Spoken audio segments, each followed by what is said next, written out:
and welcome to this week's show. This week, all about the Illuminati, the secretive organization that everyone wants to be a part of, but they don't know where to join. What is the Illuminati? What sort of people are in them? Well, this isn't hard to work out. In fact, there's 2 videos on YouTube that have these phrases right at the beginning, right? So you can check this out for yourself. And this gives away the sort of people that are in it. Right, first of all, first phrase, I can't open the door, I can give you the key. Right, remember that? Second phrase is, I can only show you the door, you have to walk through it. Right, the Illuminati is a secretive organization full of landlords. Landlords looking for tenants, and it's all about their tricks and ways of getting you into the flat. And they do it by law, they stick by the law, you know they can't walk through the door and all that, and they have to give you the key and all that. But it's landlords, that's what it is. Yeah, anyway, where does it come from? It comes from Bavaria, started off 1776, yes, in Bavaria, by a Jesuit taught Adam Weishaupt.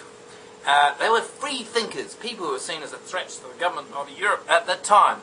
And they call themselves perfectibilists because they like long and difficult names, like Illuminati. 10 years later, they got 2,000 people.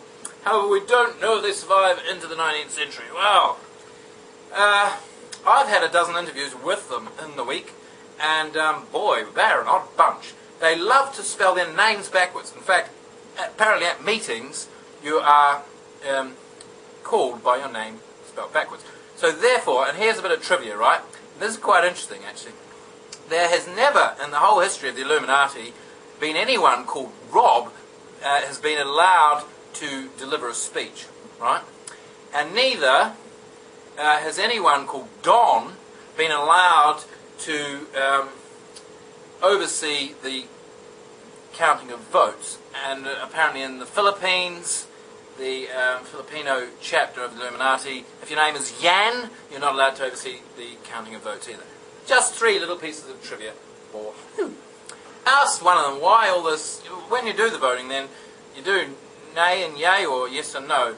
Well, apparently most of them do yes and no, but some chapters they do yay and nay. I said, why is that? He said, well, some chapters they have horses amongst their ranks. It's only fair to include them in the voting system, therefore they have to have yay and nay. Anyway, yeah, they like backwards. They don't like doing things backwards. They walk in backwards and everything. They spell their names backwards. And they yell out things like, if someone's got a really bad speech, they yell out, pots, right?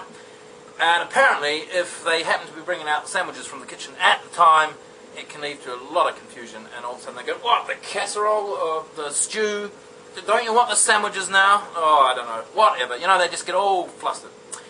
Anyway, what a weird organization, eh? Where do you join? Who knows? Anyway, there's this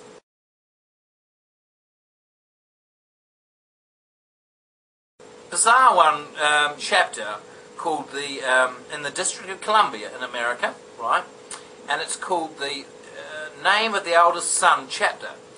And the story goes that if you're in this particular chapter, you call your eldest son by a particular first name, right?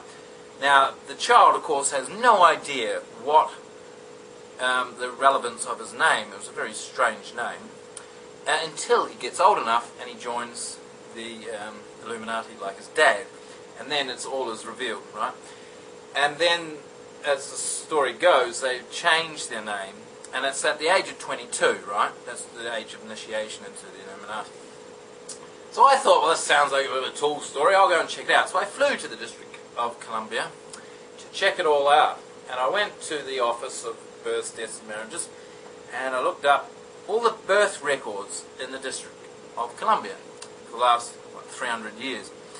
And as I was searching through, I came across one particular name that I've never come across before, that was rather peculiar, that came up a lot of times. In fact, I think I counted it 5,363 times. So I was kind of sick of counting after that. But anyway, yeah, it was there.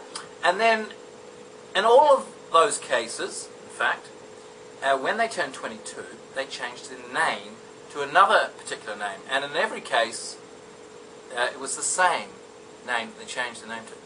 So, in all of those cases, right, the child was called Mub, M-U-B, and at the age of 22, he changed his name to Bob. Now, if that's not evidence of membership of the Illuminati, I don't know what is. So if you know of a child in the District of Columbia that's very short, and, well, I suppose most children are short, but if his name is Mub, and he grows up, watch him, when he's 22, if he changes his name to Bob, you can bet your bottom dollar he's in the Illuminati. There you go. That's this week's show. I'm approaching 100 subscribers. I'm not that old. Thanks a lot for watching. Please rate my video. I'd appreciate that. Even better, subscribe. Thanks a lot, and I'll see you next week. Yeah. Cheers.